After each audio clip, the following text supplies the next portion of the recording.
ఫిబ్రవరి 7కి సంబంధించిన current affairs. ఫిబ్రవరి 7న కేంద్ర home మరియు సహకార మంత్రి అమిత్ షా న్యూఢిల్లీలో భారతదేశపు మొట్టమొదటి సహకార ఆధారిత రైడ్ హెయిలింగ్ ప్లాట్ఫామ్ భారత్ టాక్సీని ప్రారంభించారు. డ్రైవర్లను కేవలం కార్మికులుగా కాకుండా సారథులుగా గుర్తించే వారిని భాగస్వాములుగా చేయడమే భారత్ టాక్సీ యొక్క ముఖ్య ఉద్దేశం.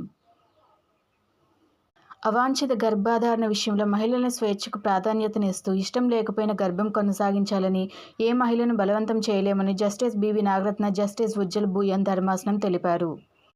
మెడికల్ టెర్మినేషన్ ఆఫ్ ప్రెగ్నెన్సీ చట్టం ప్రకారం గర్భనిరోధక సాధనాల వైఫల్యం వంటి కారణాలతో 20 వారాల వరకు ఒక వైద్యుని సలహాతో గర్భవిచ్ఛిత్తి చేసుకోవచ్చు. భారతదేశం అణు సామర్థ్యం కలిగిన అగ్ని-3 మధ్యంతర శ్రేణి బాలిస్టిక్ క్షిపణిని ఫిబ్రవరి 6న ఒడిశాలోని చండీపూర్ నుంచి విజయవంతంగా పరీక్షించింది. భారత విదేశీ మారక ద్రవ్య నిల్వలు చరిత్రలో ఎన్నడూ లేనంతగా జనవరి 13కి $700 బిలియన్ చేరుకున్నాయి. వృద్ధుల సంక్షేమం కోసం ప్రత్యేకంగా బడ్జెట్ను ప్రవేశపెట్టిన తొలి భారతీయ రాష్ట్రంగా కేరళ రాష్ట్రం రికార్డు సృష్టించింది. 40,000 కోట్లతో ఈ వృద్ధుల బడ్జెట్ను రూపొందించింది. ఐక్యరాజ్యసమితి ఏర్పాటు చేయనున్న 40 మంది నిపుణుల స్వతంత్ర శాస్త్రీయ కమిటీకి ఐఐటి మద్రాస్ ప్రొఫెసర్ బాలరామన్ రవీంద్రన్ ఎంపికయ్యారు.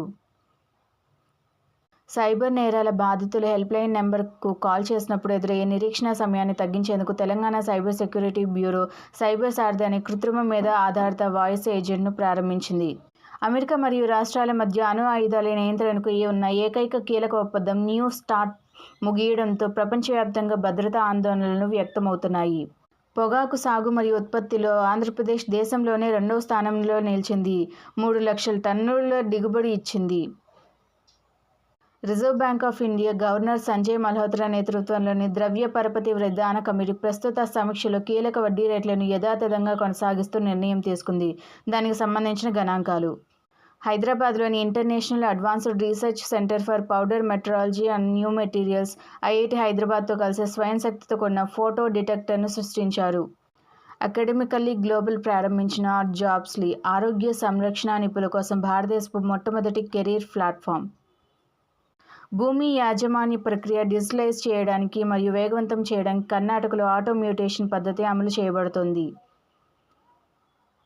వడోదరాలోని బీసీఏ స్టేడియంలో రాయల్ ఛాలెంజర్స్ బెంగళూరు ఢిల్లీ క్యాపిటల్స్పై విజయం సాధించి 2వ WPL టైటిల్ను గెలుచుకున్నారు. భారత స్టార్ రెజ్లర్ సుజీత్ కల్కల్ పురుషుల ఫ్రీస్టైల్ 65 kgల విభాగంలో అద్భుత ప్రదర్శనతో స్వర్ణ పతకాన్ని కైవసం చేసుకున్నాడు. అండ్ మరిన్ని కరెంట్ అఫైర్స్ వీడియోస్ కోసం నా ఛానల్ని సబ్స్క్రైబ్ చేయండి. Thank you.